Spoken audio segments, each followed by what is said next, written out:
ভারতবর্ষে যদি কোনো বাইক কোম্পানির নাম নেওয়া হয় সবার প্রথমে একটাই নাম উঠে আসবে, যেটা হলো হিরো হন্ডা। কোটি কোটি ভারতীয় মধ্যবিত্ত পরিবারের প্রথম বাইক, প্রথম স্বপ্নের বাহন আর নির্ভরতার প্রতীক ছিল এই হিরো হন্ডা। কিন্তু আপনারা হয়তো জানেন না, এই কিংবদন্তি বাইক ব্র্যান্ডটির পিছনে লুকিয়েছিল এক অন্ধকার সত্য, যা ভেঙে দিল ভারতবর্ষ বা বিশ্বের সবথেকে অন্যতম পার্টনারশিপকে। হিরো হন্ডা নামটা এসেছে দুই ভিন্ন জগতের দুই দানবীয় কোম্পানির হাত মেলানো থেকে। একদিকে ছিল ভারতের হিরো গ্রুপ, যেটাকে লুধিয়ানার মুঞ্জাল পরিবার রান করত।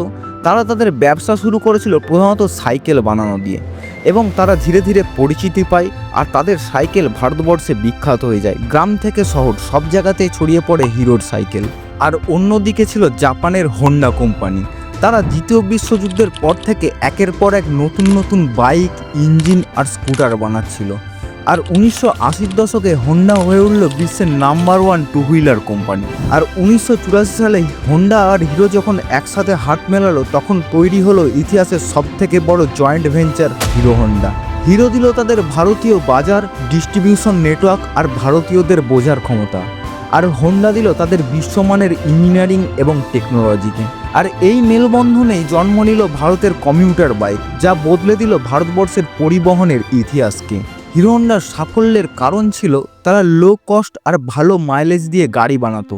দেখুন, হোন্ডা মানে বিশ্বমানের ইঞ্জিনিয়ারিং দিয়ে তৈরি করা ইঞ্জিন দিত তারা। আর হিরোর কাছে ছিল ভারতীয় মানসিকতা, মানে সস্তা দামে টেকসই গাড়ি। আর এই যুগলবন্দি এমন ছিল যে 2001 সালে তারা বিশ্বের নাম্বার 1 টু হুইলার ম্যানুফ্যাকচারার হয়ে দাঁড়ায়। আর এই সময় তাদের হিরো হন্ডা স্প্লেন্ডার মডেলটা খুব পরিচিতি, প্রায় গ্রামে গ্রামে এবং শহরেতেও ছড়িয়ে পড়ে এই স্প্লেন্ডার মডেলটি তাদের।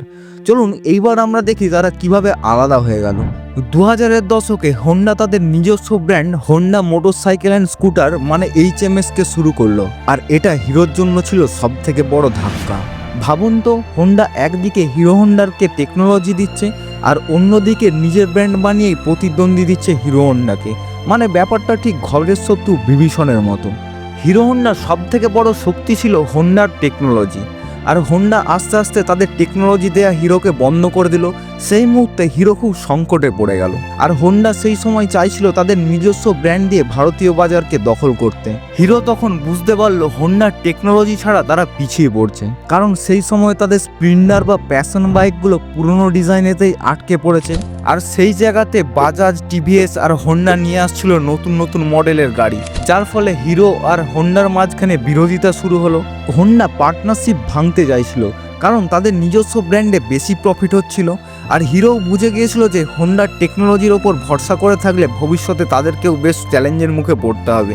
2010 সালে হিরো আর হোন্ডা ঘোষণা করলো যে তারা আলাদা হতে চলেছে। হিরো তখন হোন্ডার 26% শেয়ার কিনে নেয়।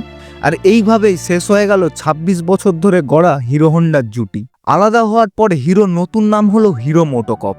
আর আলাদা হওয়ার পরে হিরোর কাছে এসেছিল বেশ কিছু চ্যালেঞ্জ, যেমন নতুন টেকনোলজি বিল্ড করতে হতো তাদের, আর তার সাথে সাথে নতুন ডিজাইন আনতে হতো, আর হিরো ব্র্যান্ডটাকে গ্লোবাল ব্র্যান্ডেও পরিণত করতে হবে।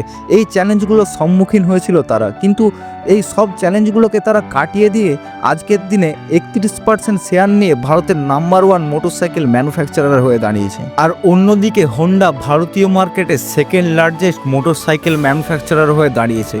বর্তমানে তাদের কাছে প্রায় 29% মার্কেট শেয়ার রয়েছে। হিরো আর হোন্ডার আলাদা হওয়ার কাহিনী আমাদেরকে শেখায় যে পার্টনারশিপ যতই শক্তিশালী হোক না কেন, যদি স্বার্থের দ্বন্দ্ব আসে তাহলে সব সম্পর্কই ভেঙে যাবে। হিরো হন্ডা কোনো সাধারণ কোম্পানি ছিল না। হিরো হন্ডা ছিল ভারতবাসীর আবেগ। আর ব্যবসার জায়গাতে আবেগের কোনো মূল্য নেই, আছে শুধু স্ট্র্যাটেজি আর লাভ ক্ষতির হিসাব। হিরো হন্ডা হয়তো ইতিহাস হয়ে গেছে, কিন্তু ভারতীয় রাস্তায় হিরো হন্ডা স্প্লেন্ডারের আওয়াজ আজও মনে করিয়ে দেয় তাদের স্মৃতিকে। তো বন্ধুরা, এই ছিল হিরো হন্ডার কেস স্টাডি বা হিরো হন্ডার আলাদা হওয়ার গল্প।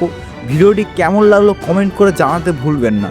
যদি ভালো লেগে থাকে তা অবশ্যই একটি লাইক করুন, শেয়ার করুন বন্ধুদের সাথে, আর সাবস্ক্রাইব করুন আমার চ্যানেলটিকে, কারণ আমি প্রত্যেক সপ্তাহে এমনই একটি রিয়েল অথেন্টিক কেস স্টাডি নিয়ে আসি।